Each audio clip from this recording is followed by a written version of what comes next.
আসসালামু আলাইকুম, welcome back to Shahinur blog. তো সবাই কেমন আছেন? আলহামদুলিল্লাহ, আমরা সবাই আপনাদের দোয়াতে ভালো আছি।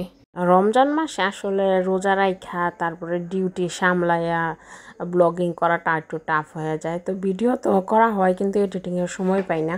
তারপরে একটু অসুস্থ আছি, সব কিছু মিলাইয়া আর কি কন্টিনিউ করা হইতেছে না। তো সবাই কেমন আছেন, কে কোথা থেকে দেখতেছেন কমেন্টে জানাবেন। তো ইউটিউবের মধ্যে তাও মাঝে মাঝে আপলোড করি, কিন্তু ফেসবুকেরটা সময় পাই না, এর জন্য আপলোড করতে পারতেছি না। তো একটা সেহরির প্রস্তুতি চলতেছে। সেহরিতে না আমার সবজি খাইতে একদম ভালো লাগে না। আমার সাথে কে কে একমত জানাবেন। তো সবজির তরকারি আছে রান্না করা, কি বলে সিম রান্না করছিল মা, তারপরে ওটা অবশ্য গতকাল রান্না করছে। তো আর সাথে ছিল বেগুনের তরকারি। তো আমি ওটা খাইই নেই, আমার ভালো লাগে না। সেহরি তো খাইতেই ভালো লাগে না, রোজা রাখতে হলে তো খাইতে হবে।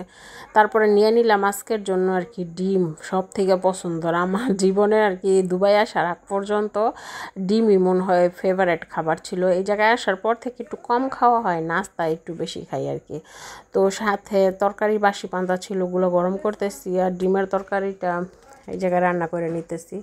তো একটা পেঁয়াজ কেটে নিয়েছি, কয়েকটা কাঁচামরিচ কেটে নিয়েছি, এইটা আর কি একটু তেলের মধ্যে ভাইজা নিছি। তারপরে আর কি যা যা মশলা দেওয়ার তা দিয়ে একটু ঝোল ঝোল রান্না করছি। তো মা অবশ্য ঝোল ঝোলটা পছন্দ করে, আমার কাছে একটু শুকনাটা পছন্দ। তারপরে এই জায়গায় একটু গ্রিন টি বানাইতেছিলাম। তারপরে সেহরি টেহরি খাই, আর কিছুক্ষণ 1.5 ঘন্টা ঘুমানোর সুযোগ পাই সেহরির পরে। তারপরে ডিউটির জন্য যাইতে হয়, তো ডিউটিতে গেছিলাম, ডিউটি শেষ করে আবার বাসায় আসছি। তো এখন 3টা 3:30টার মতন বাজে। এই সবগুলোর বুসি থোকমা সব কিছু ভিজাই রাখতেছি, আর কি কি নাস্তা বানাবো, সরি ইফতার বানাবো ওইটার প্রিপারেশন করতেছি। তো বেশ কয়েকটা আলু নিয়ে নিয়েছি, আলুর আর কি বড়ার জন্য, কি বলে চপের জন্য আমি আলু ভর্তা বানাই আর কি করে প্রিপারেশন করে রাইখা দিই ফ্রিজে আর কি। সব প্রতিদিন তো এক টাইমে বাসায় আসতে পারি না, এর জন্য বানানো থাকলে যখন তখন বানানো যায়। আর আমরা যেহেতু 2জন মানুষ, 2জনের জন্য দুইটা 4টা আলুর চপ হলেই অনেক হয়ে যায়, খাওয়া হয় না তাও। তো প্রতিদিন তো 4টা বানানো যায় না, এর জন্য একদিন একটু বেশি করে বানাইনি। আজকে একটু ভিন্নভাবে বানাইতেছি, চিকেন দিয়ে আলু দিয়ে একসাথে মিক্স করে। তো টিক্কা মশলা বা তন্দুরি মশলার সাথে আদা রসুনের পেস্ট দিয়ে একটু পানি দেওয়া একসাথে চিকেন আর আলুগুলো সিদ্ধ করে নিতেছি। দুবাইয়ের আলুগুলো না এত আর কি তাড়াতাড়ি সিদ্ধ হয়, কি বলবো, মনে হয় পানি গরম হতে হতে আলু সিদ্ধ হয়ে যায়। তারপরে রান্না করব দুবাইয়ের ফেমাস একটা ডিশ শোরবা, যেটা আর কি দুবাইতে আর কি রমজান মাসে প্রতিদিনই তাদের বাসায়, আরবিদের বাসায় হয়। তার জন্য চিকেন লাগে, ওস্ট লাগে, চিকেন স্যুপ আছে ওইটার প্রয়োজন হয়, আর টমেটো তো প্রয়োজন হয়, কারি পাতা প্রয়োজন। তো ওইটা রেসিপিটা আপনাদের সাথে শেয়ার করবো আর কি। 2টা রেসিপি শেয়ার করবো, একটা বাংলাদেশি নর্মাল আর একটা বিদেশি। তো এখন চিকেনগুলো আর কি বনলেস করে নিছি, ভালো মতন ছাড়াই নিছি। এই জায়গায় আলুগুলো আর কি করে নিতেছি, মিক্স করে নিবে। জাস্ট কাঁচামরিচের কুচি, ধনিয়া পাতার কুচি আর পেঁয়াজ কুচি আর সাথে কিছু মশলা দিয়ে তারপর এটার ভালো মতন চটকায় আর কি আলুর চপের শেপ দিব। তো ভালো মতন মিক্স করে চটকাই নিয়েছি। এখন পেঁয়াজ কুচি, মরিচ কুচি আর ধনিয়া পাতা কুচিটা দিয়ে দিতেছি। তো আপনাদের রমজান মাস কীরকম কাটতে হচ্ছে অবশ্যই কমেন্টে জানাবেন। আর যারা চাকরিজীবী মেয়ে মানুষ তাদের তো একটু টাফই কাটে। তো আমার সাথে কে কে একমত জানাবেন। তো চিলি ফ্লেক্স দিছি আর একটু জিরার গুঁড়া দিয়ে দিছি। ভিডিওটা অবশ্য কয়েকদিন আগের, আমি বলতেছি না সময়ের জন্য এডিট করতে পারতেছি না, আর শরীরটাও আর কি অসুস্থ এর জন্য সব কিছু মিলাই চলতেছে আলহামদুলিল্লাহ। তো এইভাবে আমি সবগুলো আর কি শেপ দিয়ে রাইখা ডিপ ফ্রিজের মধ্যে রাইখা দিব। আজকে যা কয়টা প্রয়োজন ওই কয়টা আলাদা রাখবো, আর বাকিগুলো ডিপ ফ্রিজে ফ্রিজ করার জন্য রাইখা দিব। তো প্রতিদিন 2টা কি 3টা বের করে চপ বানায় নিব। তো আগে কোন বাসাতে কোনো ইফতারি পার্টি থাকলে আগের দিন এইভাবে বানায় রাখলে একটু কাজটা সহজ হয়ে যায়। আর যারা কম মানুষ তারা ওইভাবে বানায় রাখতে পারেন। তো এটা 2ভাবে ফ্রাই করা যায়, একটা বেসনের মধ্যে আর একটা ব্রেড ক্রামের মধ্যে। তো এটা ডিপের মধ্যে একদিন রাইখা দিলে এটা হার্ড হয়ে যাবে। তারপর আপনি একটা জিপলক ব্যাগে নাহলে শপিং ব্যাগে নাহলে বক্সের মধ্যে রাইখা দিতে পারবেন।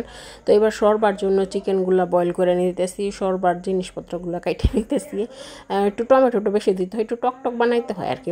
বাসায় অবশ্যই ট্রাই করে কমেন্টে জানাবেন কীরকমের হয়েছে। প্রতিদিন তো ভাজা পোড়া খাইতে ভালো লাগে না, তো এটা ভালো লাগে। তো এখন কিছু পেঁয়াজ কুচি, কিছু কাঁচামরিচ কুচি দিয়ে দিছি তেলের মধ্যে, তারপরে লবণ দিয়ে দিতেছি পরিমাণ মতন। তো এখন চিকেনগুলো দিয়ে দিতেছি, পেঁয়াজটা সফট হওয়ার পরে। তারপরে এখন টমেটোটাও দিয়ে দিতেছি। যেহেতু চিকেনটা সিদ্ধ করার জন্য আমি চিকেনটা আগেই দিয়ে দিছি, একসাথে সব আর কি কষায় নিব। তারপরে একটা চিকেন কিউব দিয়ে দিলাম, তারপর একটু আদা রসুনের পেস্ট দিয়ে দিলাম আর কি, মাংসের মশলা যা যা আছে তাই দিয়ে দিব। তো বাস এটা আর কি শোরবা, আরবিক ডিশ, দুবাইয়ের মানুষের অনেক পছন্দের একটা ডিশ। এই জায়গায় হলুদ, মরিচ, ধইনার গুঁড়া, গরম মশলার গুঁড়া, জিরার গুঁড়া সব কিছু একসাথে দিয়ে দিতেছি। তো ভয়েস ওভার দেওয়ার সময় চারিদিকে নয়েজ শুরু হয়ে যায়, আগে পরে কারো খবর থাকে না, যখন ভয়েস ওভার দিতে নেই কোনো না কোনো প্রবলেম শুরু হয়ে যায়, এর জন্য ভয়েস ওভার দেওয়াও হয় না। তো তারপর পর্যাপ্ত পরিমাণে পানি দিয়ে দিছি, পানিটা দিয়ে এখন ঢাইকা কিছুক্ষণ কষায় নিব। তো এখন কষানো হয়ে গেছিলো, তারপরে আমি যতটুকু পানি দরকার ওই পরিমাণে পানি দিয়ে দিছি। আর এটা চিকেন যে সিদ্ধ করছিলাম ওইটার পানি। আর এই যে চিকেনের স্যুপটা দিয়ে দিতেছি, আপনি যে কোনো স্যুপ আর কি, চিকেন স্যুপ দিতে পারেন, ভেজিটেবল স্যুপও দিতে পারেন। এখন আমি 2 টেবিল চামচের মতন ওস্ট দিয়ে দিতেছি, ওইটা আর কি দিয়ে এটা কিছুক্ষণ ঢাইকা সিদ্ধ হওয়া পর্যন্ত রাখবো। এখন কয়েকটা কারি পাতা দিয়ে দিচ্ছি, কারি পাতা না দিলে এটার আসল টেস্ট পাওয়া যায় না। তারপরে নামানোর আগে কয়েকটা ধইনা পাতা দিয়ে দিব। বাস এটা 10 মিনিট রান্না করতে হয়ে গেছে। অনেক মজার এই স্যুপটা, অবশ্য বাসায় ট্রাই করবেন। তারপরে আর কি আমি ভাজা পোড়াগুলো করে নিতেছি, বেগুনি, তারপরে মরিচের চপ। এই মরিচগুলো দেখতে পেতেছেন, এগুলো ঝাল না আর কি, কম ঝাল, তো চপ বানাইলে আর কি ভাজলে খাওয়া যায়।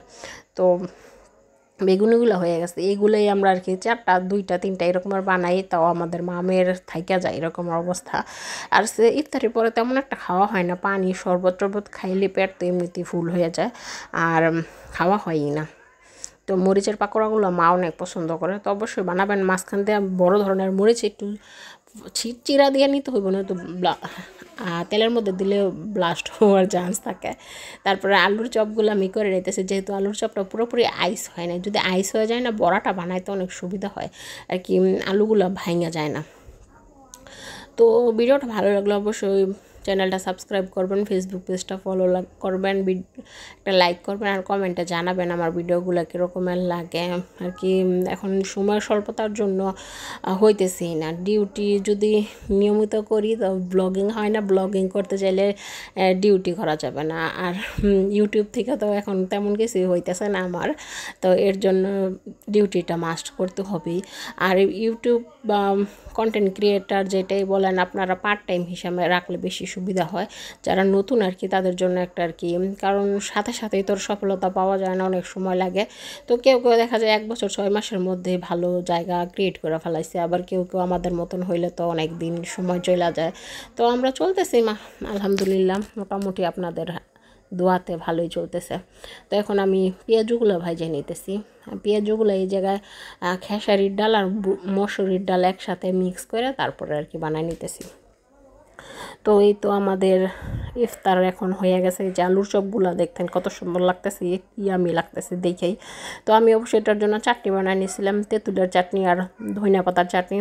চাটনি ছাড়া আমার কাছে খাইতে ভালো লাগে না, যেহেতু আমরা মুড়ি খুব কমই খাওয়া হয়। তারপরে যে আমাদের বিল্লুর সাথে কথাবার্তা চলতেছিল, আমি ইফতার আর কি আনতেছিলাম ঘরের মধ্যে। তো টেবিলের উপরে এত কিছু নিয়ে বসতে ঝামেলা হয়, এর জন্য নিচে ফ্লোরের মধ্যেই নেই।